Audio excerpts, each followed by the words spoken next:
Gracias por estar presentes. Hoy vamos a llevar a cabo la firma del convenio entre la Asociación de Ciudades Capitales y la Sala Superior del Tribunal Electoral del Poder Judicial de la Federación. Están con nosotros el magistrado Felipe de la Mata Pizaña, magistrado de la Sala Superior del Tribunal. Bienvenido, magistrado.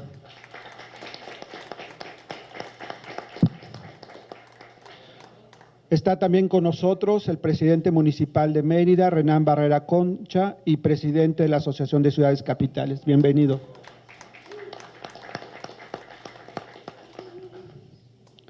Está con nosotros la doctora Gabriela Rubalcaba García, directora de la Escuela Judicial Electoral.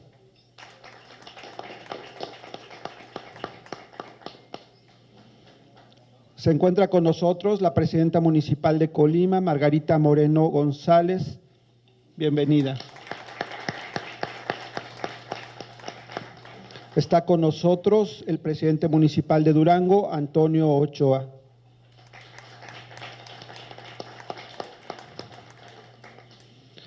En representación del gobierno de San Luis Potosí y del alcalde Enrique Galindo, el comisario Juan Antonio Villa. En representación del gobierno municipal de Mexicali y la alcaldesa Norma Bustamante, Víctor Hugo Delgado.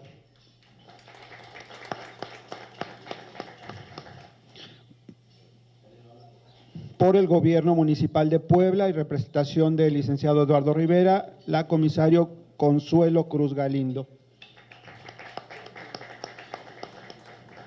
Nos acompaña la maestra Cruz Lucero Martínez de la Sala Superior. A continuación, le cedo la palabra al licenciado Renán Barrera Concha para que nos dé unas palabras de bienvenida. Gracias. Pues muy buenos días a todas, a todos. Agradezco mucho su presencia en este inicio de actividades del segundo día de nuestra sesión, nuestra séptima sesión de Ciudades Capitales.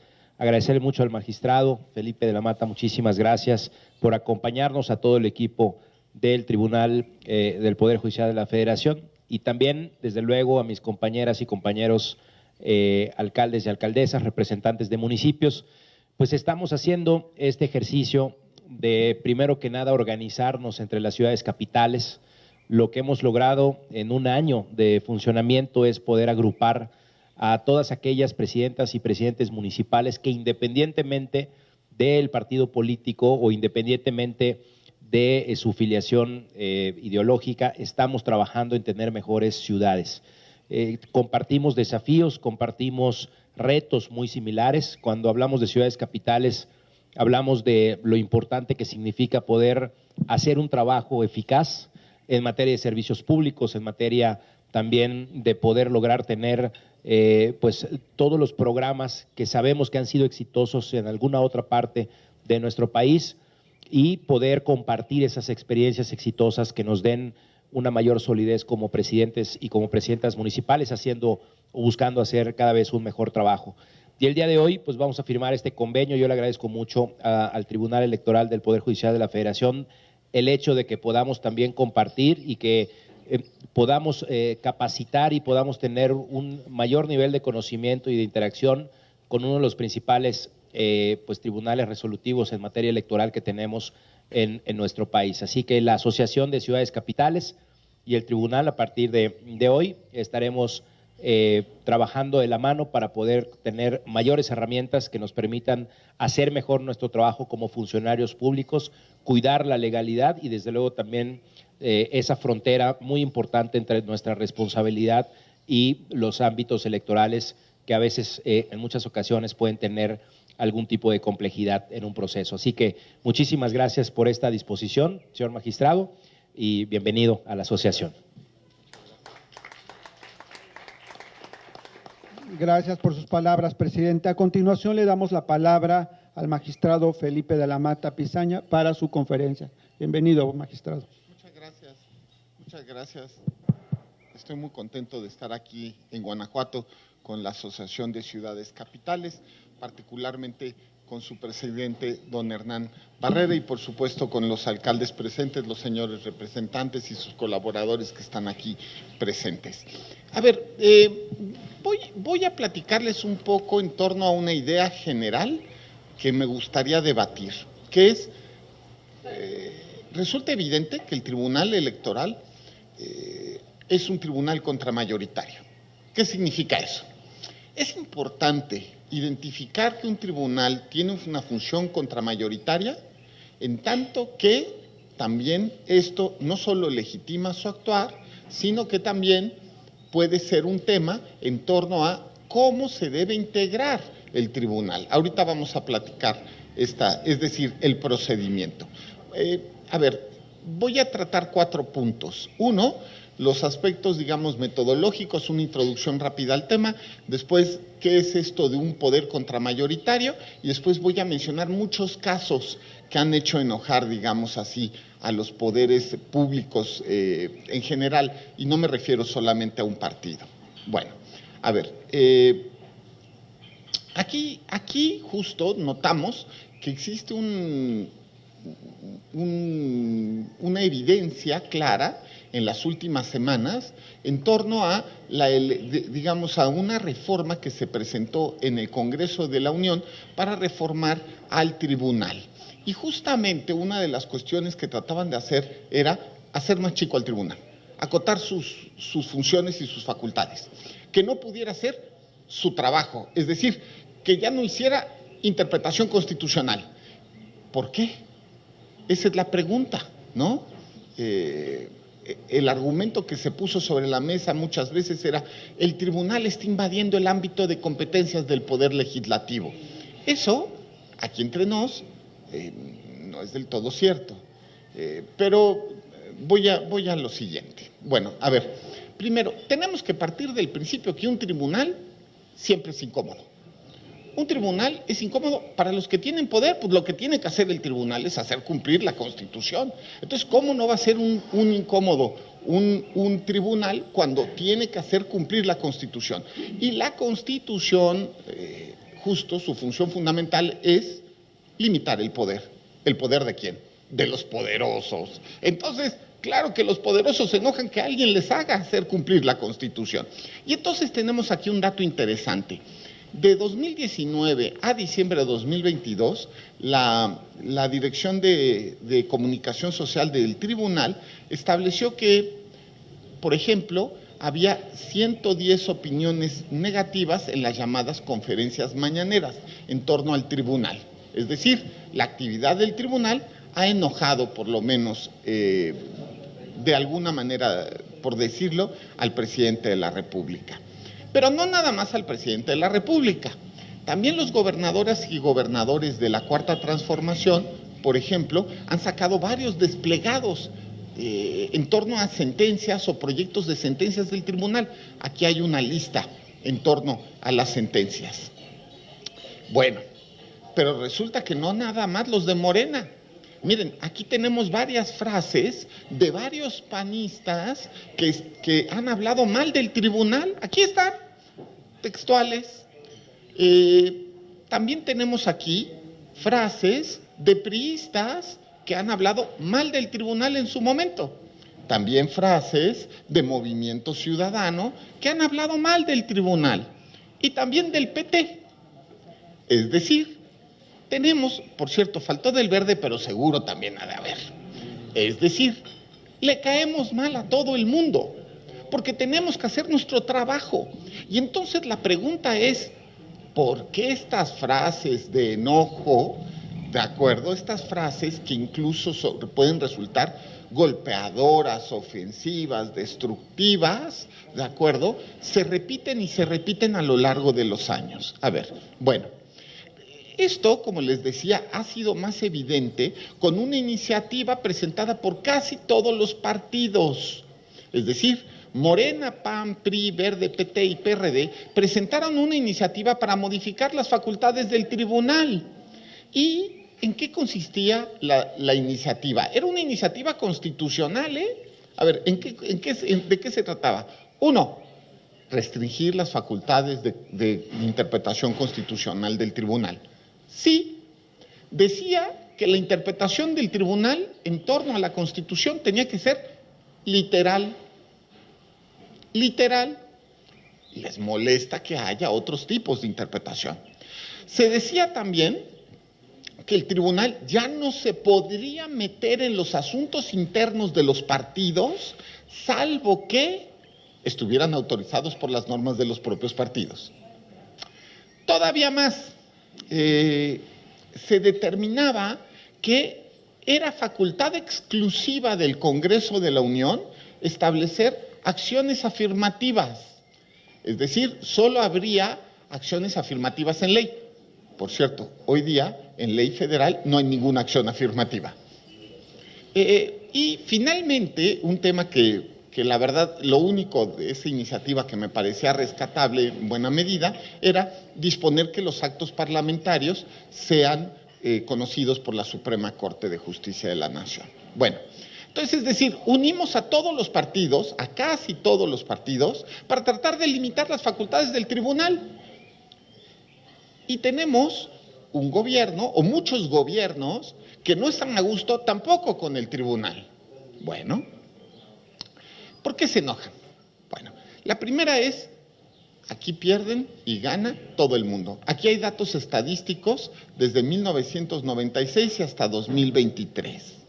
Todos los partidos ganan y pierden. Y por cierto, pierden más de lo que ganan. Estos 28,000 casos que se encuentran en este cuadro que les estoy presentando, no son todos los casos resueltos en la historia del tribunal. Estos son los casos en los cuales han sido los partidos los que han impugnado. Obviamente, los ciudadanos que son, digamos así, nuestros más importantes clientes, tendrán varias decenas de miles de casos más. Pero, ojo, aquí tenemos 28,000 casos. Y entonces nos damos cuenta que en la historia del tribunal todo el mundo pierde y gana.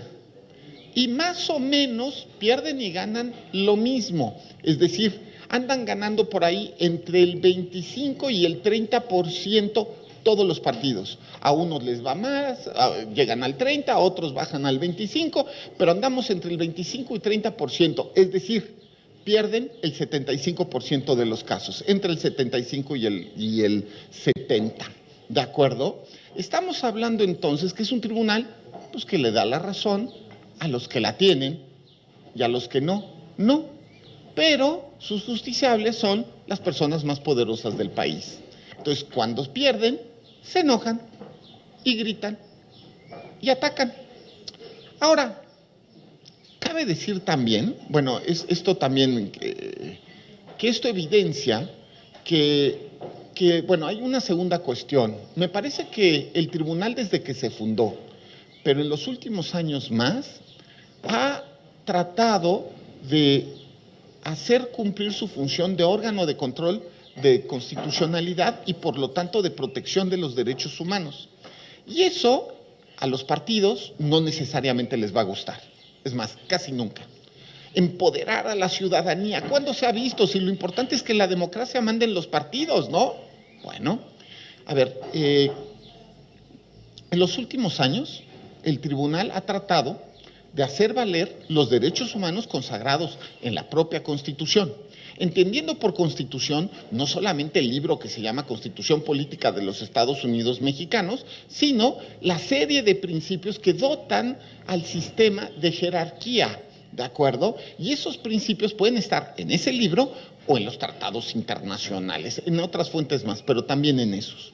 Y esto ha generado que el tribunal se convierta en un órgano contramayoritario, es decir, no le cae bien, diciéndolo así, a los poderosos. Hacer el trabajo del tribunal de suyo hace que los poderosos se enfaden. Ahora, vamos a ver qué casos me estoy refiriendo, ¿de acuerdo? Y es que, como les decía, la misión de los tribunales, sobre todo de los tribunales constitucionales de alta jerarquía, antes que otra cosa, perdón que lo diga, es garantizarle a todas las personas la más amplia protección de sus derechos fundamentales. Le hace derechos humanos. Y justo esto incluye también que el tribunal tenga que defender los más altos valores y principios del sistema democrático. ¿De acuerdo? Bueno, ahora, como les decía hace un momento, ¿qué es esto de función contramayoritaria? Bueno, pues justo implica que el tribunal resguarde los derechos de las personas, de la ciudadanía, incluso aunque esto vaya en contra de los derechos de los partidos, los derechos de los poderosos. Y normalmente los partidos y los poderosos tienen votos y tienen la mayoría muchas veces. Y con esa mayoría tratan de oprimir a los grupos en situación de desventaja o históricamente en situación de desventaja. Y el tribunal ha tratado justo de poner un poco pareja la cancha. Entonces, justo las decisiones contramayoritarias son aquellas que no necesariamente van a ser populares, que no van a ser aceptadas por la mayoría, que no van a ser aceptadas por los poderosos, pero que están en el orden constitucional y que alguien las tiene que hacer valer. Eso es la función contramayoritaria, ¿no? Bueno, ahora voy a hablar rápido de los casos que pueden haber hecho evidente esta función contramayoritaria. A ver, la primera ¿es verdad que el tribunal siempre ha ejercido esta función contramayoritaria? No estoy diciendo que los últimos 6 años ha sido la única manera, la única integración, no, eso sería mentir. Ha habido varios casos que han hecho, ¿cómo decirlo?, han sacado sarpullido entre los partidos y las personas poderosas. Vamos a verlo. Primero, en la creación de la causal de nulidad abstracta, que eso fue una discusión entre 1996 y el año 2007 que incluso originó una reforma constitucional, ¿de acuerdo? En la que justo se discutía si podía haber o no nulidad nulidad de una elección cuando no estuviera en la ley la causal de nulidad. Otra cuestión que hizo en su momento enojar bastante al poder orgánico fue justamente el tema de la justicia intrapartidaria. A ver, antes, entre 1996 y el año 2004, 2003, no existía ningún tipo de vía para analizar los actos y resoluciones de los militantes de los partidos, contrarios a los derechos de los militantes. ¿Y qué pasaba? Pues justo que las oligarquías partidistas pues hacían lo que querían adentro del partido. Me recuerda aquella frase de hágase la voluntad de Dios, pero en los bueyes de mi compadre, pues igual, sígase la Constitución, pero afuera del partido, no aquí adentro, ¿no? Bueno, el tribunal en el año 2003 modifica la jurisprudencia que había seguido para meterse al conocimiento de los actos y resoluciones partidistas. Y esto generó en su momento muchísimo encono. Yo estaba ya en el tribunal y de verdad me acuerdo perfecto de discusiones en Cámara de Diputados en torno a esta temática. Bueno, era una cuestión. Bueno, la tercera es justo la ley, el tema que fue en su momento el caso Antijuanitas, el JDC 12.624. Yo me acuerdo que cuando el tribunal establece este criterio, les voy a contar una anécdota que le he escuchado a algunos magistrados de la Sala Superior. Sucede que se dé el caso Antijuanitas, recuerden ustedes, para que propietario y suplente del mismo género fueran del mismo género, ¿de acuerdo? Para evitar este fenómeno que se llamaba Juanitas. Bueno, se establece justo este caso y a los pocos días se presentan todos los presidentes de los partidos, todos, en la Sala Superior y les dicen, oigan, qué buena sentencia sacaron, pero no la vamos a cumplir.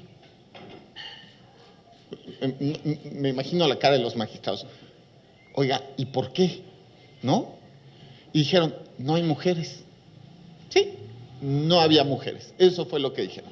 No había mujeres en política, entonces no podían tener tantas candidatas. Era obvio, ¿no? Bueno, bendito Dios, las cosas han cambiado. Pero no ha sido por la buena fe de los partidos. Han cambiado gracias a las sentencias del tribunal.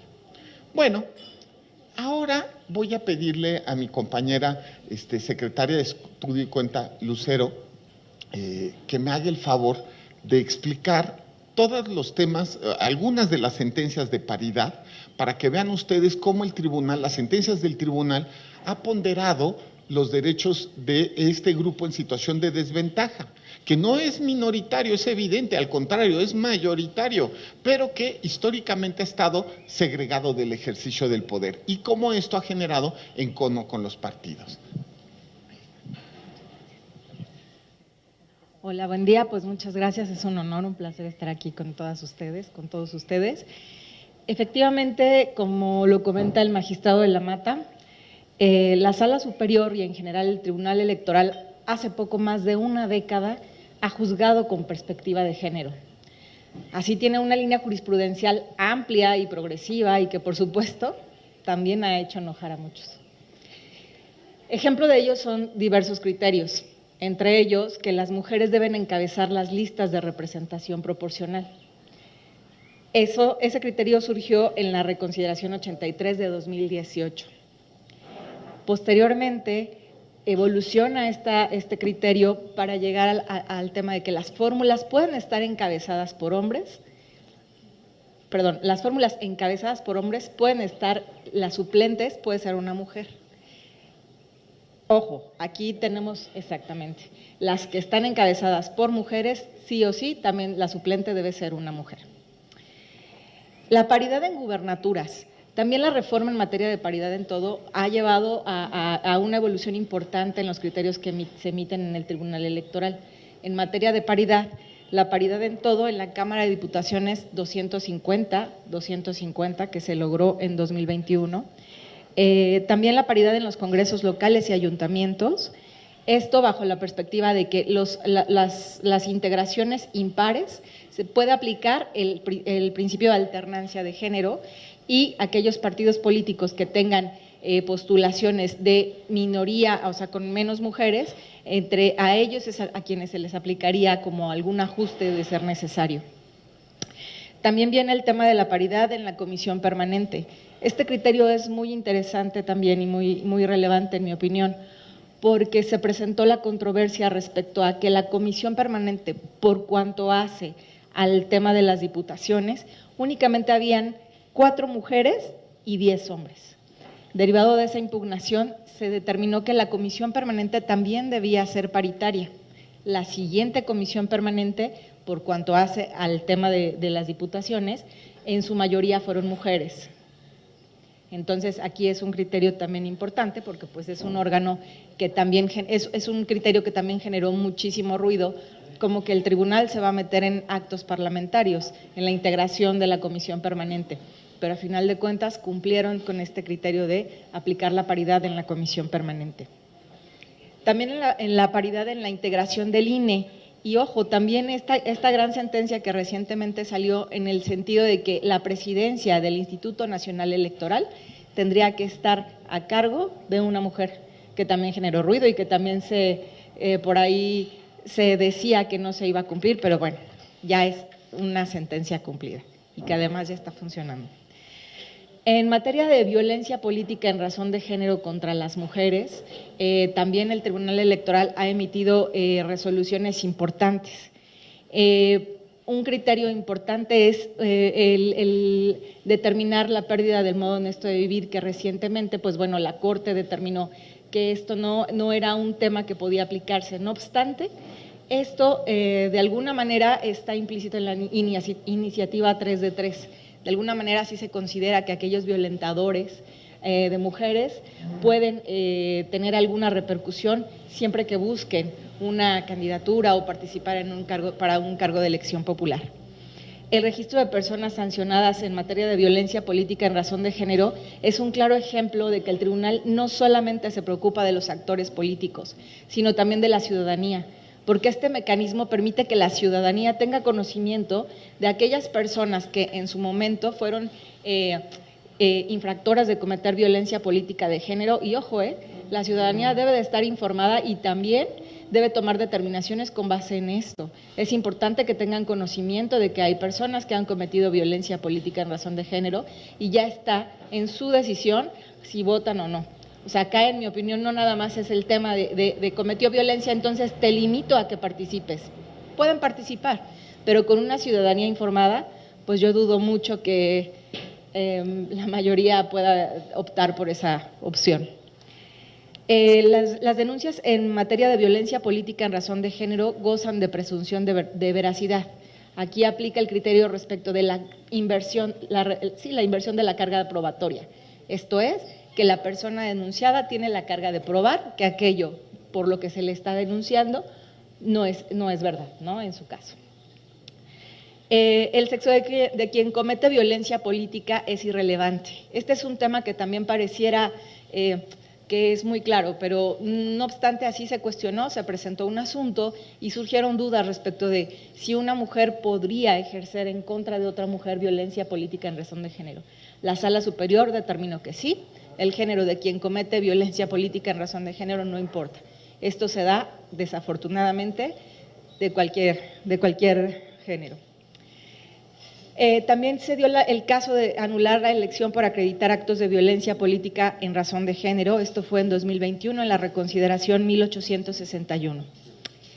Ahora bien, las sentencias de violencia política en razón de género deben cumplirse, aunque las personas que conforman los órganos responsables ya hayan cambiado. Esto derivó porque se determinó que los integrantes de un ayuntamiento cometieron violencia política en razón de género en contra de una de sus integrantes. Ellos, pese a diversos incidentes de incumplimiento, se resistían a cumplir, a tal grado que cambió la integración del ayuntamiento, pero pues nunca ofrecieron la disculpa pública que se les ordenó. Era una disculpa pública. Entonces, imagínense, se resistieron a ello, seguían los incidentes de incumplimiento de resoluciones y pese a que ya había cambiado la integración, se determinó que los nuevos integrantes tendrían que también asumir la carga de ofrecer esta disculpa pública y que aquellas personas que ya no estaban en el cargo podía acreditarse su reincidencia en materia de violencia política en razón de género, ¿no? Entonces, pues bueno, aquí algunos criterios que, como les decía, también han hecho enojar a muchos, pero que no por ello el Tribunal Electoral se va a doblar. Gracias. Gracias. Terminaré de dar una peinada a otros criterios que me parecen evidentes. Por ejemplo, este de prisión preventiva, a quien hizo en su momento enojar fue al INE. Lo que determinó la Sala Superior era que de una interpretación constitucional adecuada podían votar las personas sujetas a prisión preventiva. Y el INE se enojó. Yo me acuerdo que en un diálogo que tuve con un alto funcionario del INE en su momento, me dijo, es que es muchísimo trabajo. Imagínate tener que hacer un listado de todas las personas en prisión preventiva. Eso no existe. Y después les decías, bueno, de todas las personas en prisión preventiva. Y justo me contaba que no existía una lista en ese momento de las personas en prisión preventiva, no solo un listado nominal, lista. Es decir, el Estado mexicano no sabía cuántas personas en real había en prisión preventiva. Y el caso era justo importante porque el INE era de los primeros que no querían que justamente, les digo, la popularidad no es lo del tribunal. Ahora, esto se ha notado mucho en los temas que tienen que ver de grupos minoritarios. A ver, son personas históricamente excluidas que se encuentran dentro de los supuestos del artículo 1 de la Constitución, las llamadas categorías sospechosas. En los hechos, el tribunal ha ampliado los derechos político-electorales de estas personas para que puedan alcanzar el poder, de otra manera no podrían tenerlo. En ese sentido, ha sido el caso, por ejemplo, de las personas de la comunidad LGBTIQ, ¿no? Y hay varios casos en los que se han establecido acciones afirmativas a favor de las personas del colectivo LGBTIQ, por supuesto personas con discapacidad, personas afromexicanas, migrantes, residentes en el extranjero. Y así tenemos casos de personas transgénero, el tema de no binarios, que es súper interesante porque la Constitución es binaria. Es decir, ustedes leen el libro llamado Constitución, el artículo 4, y verán que dice, el hombre y la mujer, el varón y la mujer son iguales ante la ley. Y no dice el varón, la mujer y otras personas. No, dice lo que acabo de señalar. Y después leemos el artículo 41 cuando habla de paridad electoral y es paridad. No es, digamos, 3, 4 posibilidades. Entonces, justo aumentar las posibilidades de ejercicio en igualdad de condiciones ha sido una cuestión que también el tribunal ha establecido. Igualmente para las personas con discapacidad. Se han creado acciones afirmativas y lo más importante, se ha establecido omisiones legislativas para el Congreso de la Unión y también para los congresos locales, para que los congresos locales y federal regulen los temas de acciones afirmativas. Miren, por ejemplo, también en personas indígenas, hoy día en los hechos existen 28, es decir, existen más de 30 personas indígenas que son diputados, y esto ha sido gracias a la manera en la cual ha ido progresando la jurisprudencia del tribunal. Por ejemplo, en 2017 se crearon 13 distritos electorales indígenas en los hechos, es decir, 13 distritos donde solo podían los partidos inscribir o registrar personas indígenas. Bueno, esto subió justo a 21 distritos en la última elección en 2020. 21 distritos más 9 DRP, 30. Bueno, ahorita les daré unos números. Personas migrantes que históricamente han estado completamente relegadas del sistema electoral, también se han creado lugares para que las personas migrantes accedan a diputaciones.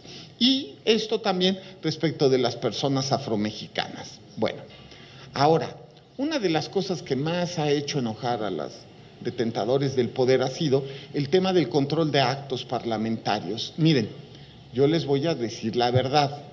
Sí debe ser padrísimo que nadie te haga control constitucional. Debe ser una cuestión de mucho poder, ¿no? Es decir, aquí mis chicharrones truenan, no la Constitución, soy yo el que manda. Debe sentirse algo maravilloso. Y cuando alguien llega y te dice, mira, puedes mandar, pero sujétate a la Constitución, también debe ser un golpe duro en tu ego, ¿sí? No, es decir, sigue teniendo alto el ego, pero constitucionalízalo, ¿no? Bueno, a ver, durante décadas, siglos, no hacían control constitucional de los actos intraparlamentarios, no se hacía. Entonces, el tribunal en 2 casos, y después en un tercero y hasta cuarto, ya ha ido ampliando la posibilidad de que se conozcan y se haga control constitucional de los actos del Parlamento. No es razonable que haya actos de autoridad que no tengan control constitucional. No es razonable, no está bien, no es esto cercano o al menos adecuado, ad hoc, a el control de convencionalidad, ni a la propia Constitución. Entonces, bueno, más allá del ego, se tienen que ajustar a la Constitución. Y para ajustarse a la Constitución, pues tienen que hacer la chambita, perdón que lo diga, justo primero de leerla y después de gustar aplicarla. El tribunal entonces amplió las vías de control constitucional de eso y también generó en su momento bastante enojo. Bueno, fíjense ustedes, vamos a ir cerrando ya la conferencia. ¿Cómo vemos a la Constitución? Si la vemos como un poema, como una carta de buenos deseos, no va a pasar nada. Ya me doy a entender. Es decir, si la Constitución no es para obedecerla, pues entonces ya mejor, pues abandonemos el barco, me doy a entender. Ya no enseñemos derecho. A ver, hemos regresado a la época de las cavernas y matémonos entre nosotros. Pero si la Constitución está para cumplirse, corresponde a los jueces constitucionales hacer que se cumpla. Es un proyecto de sociedad que debe cumplirse y se tiene que hacer, pues, hombre, a pesar de que a los poderosos no les guste, a pesar de que haya resabios o, digamos, de las oligarquías partidistas que no quieran cumplirla. ¿De acuerdo? Y es que la Constitución les marca límites, justo, y trata de racionalizar lo que de suyo es irracional, el poder. Las decisiones de la mayoría no deben menoscabar los derechos de la minoría. Esto es algo que es muy poco entendido. La democracia, como se entiende actualmente en los convenios internacionales, lean ustedes por favor los convenios interamericanos respectivos y se darán cuenta que la democracia no implica nada más una democracia electoral donde las mayorías son electas, inmediatamente aplastan a las minorías. No, las mayorías son electas y deben justo respetar los derechos de las minorías, respetar los derechos humanos de las minorías y que los derechos humanos de esas minorías sean de tal manera que puedan, en su caso, también tener representación en las cámaras respectivos. Y sí, la función del tribunal ha sido, digamos, garantizar la inclusión de todas las personas. Si ustedes se dan, bueno, ahora quiero que vean esto. Esto es solo diputaciones federales. Esta es la Cámara de Diputados llamada de la paridad y de la inclusión. Por cierto, no por algo que hayan hecho los diputados, sino por sentencias del tribunal. Nunca ha habido tantas personas de estos grupos en la historia, ¿de acuerdo? Bien, 36 indígenas. Yo nada más quiero hacerlo notar, son el 20% de la población, solo hay 36 indígenas. 4 personas LGBTIQ, ni siquiera es el 1% de la Cámara. Yo creo que son más que el 1% de la población. Personas con discapacidad hay 8. Cuando sacamos la primera sentencia de personas con discapacidad, vi una estadística que decía que son el 8% de la población. Afromexicanas 6, residentes en el extranjero 11, un total de 65 personas respectivas. Ahora, además, a esto hay que juntar que gracias a sentencias del tribunal, hoy día hay 9 gobernadoras. Sí, ganaron las elecciones, eso es evidente. Pero gracias a las sentencias del tribunal que estableció las fórmulas, digamos, para establecer la paridad horizontal en gubernaturas, es que se pudo alcanzar la paridad, bueno, algo que se volvió más competitivo, porque paridad tendría que ser 16 gobernadoras. Pues si son 32 estados, pues 16 gobernadoras, es tan simple. A ver, ahora, Congreso Federal, particularmente Cámara de Diputados, ahí hay paridad, 250 hombres y 250 mujeres, paridad es eso, ¿no? Fíjense, ahora, en congresos estatales, gracias a sentencias del tribunal, bueno, primero, en 20 congresos hay más mujeres que hombres, de 32 congresos estatales, 20 congresos estatales tienen más mujeres que hombres, 8 congresos son paritarios, y en 4 hay más hombres, pero se estableció, es decir, hay más hombres porque el número es impar, y entonces quedó en el impar anterior justamente, pero se estableció la obligación alternativa para que en la próxima elección haya más mujeres. A ver, la legitimidad de los tribunales constitucionales se construye sentencia a sentencia. La legitimidad de los tribunales constitucionales también se construye enfrentando pues a los grupos de poder, y justo esto implica también que la elección de los jueces constitucionales no sea buena idea que se lleve a cabo a través de elecciones, porque la chamba fundamental de los jueces constitucionales es justo proteger los derechos de las personas, incluso cuando son minoritarios los derechos de los grupos de estas personas, cuando sean minoritarios. Y eso implica justo enfrentarse de alguna manera a las mayorías. En fin, me parece que con esto podríamos ir cerrando, solamente diciendo que un tribunal constitucional tiene que poner por delante a la Constitución. Y me parece que el tribunal ha hecho esa chamba, que por cierto es bien difícil, porque normalmente siempre es a contrapelo del poder. Esa es la verdad también. En fin, yo los invitaría a que me sigan en redes sociales. Muchas gracias. Gracias, magistrado, muy amable. Tendríamos oportunidad para hasta 3 preguntas de parte de los presidentes municipales y representantes. No sé si alguien quiera hacer alguna propuesta.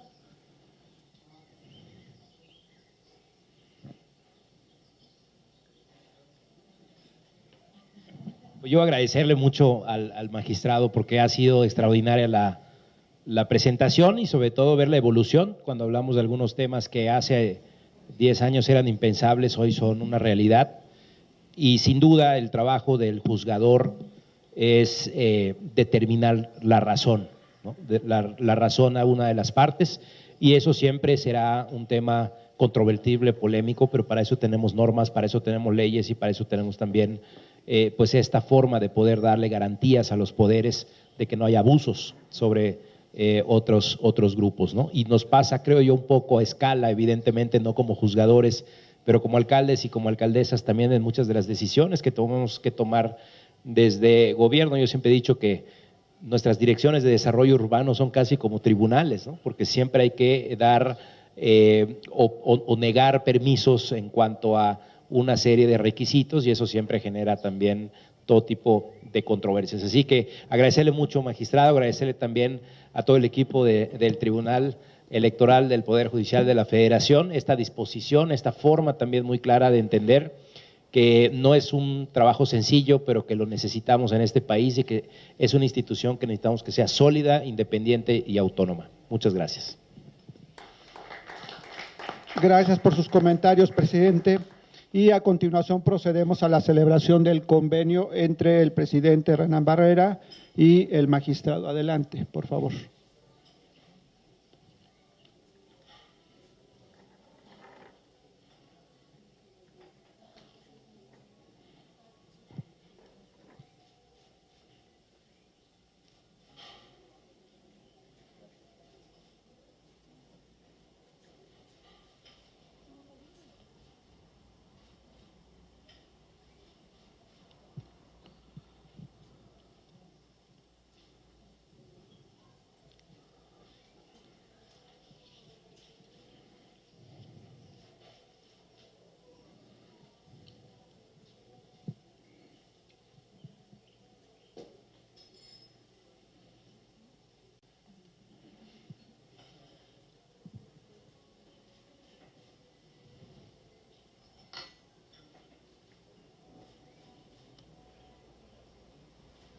¿Ya?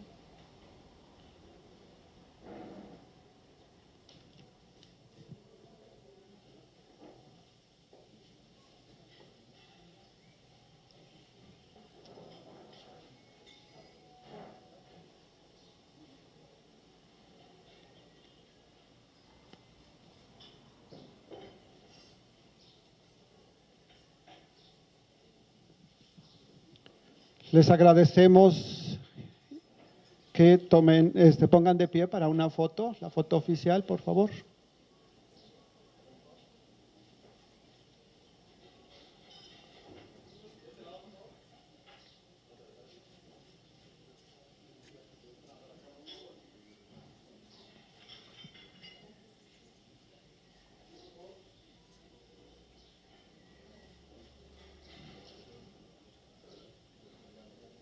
Gracias. Les agradecemos a todos su presencia. Gracias por estar acá. Gracias al magistrado de la Mata. Gracias a todos los presidentes municipales y representantes. Buenos días.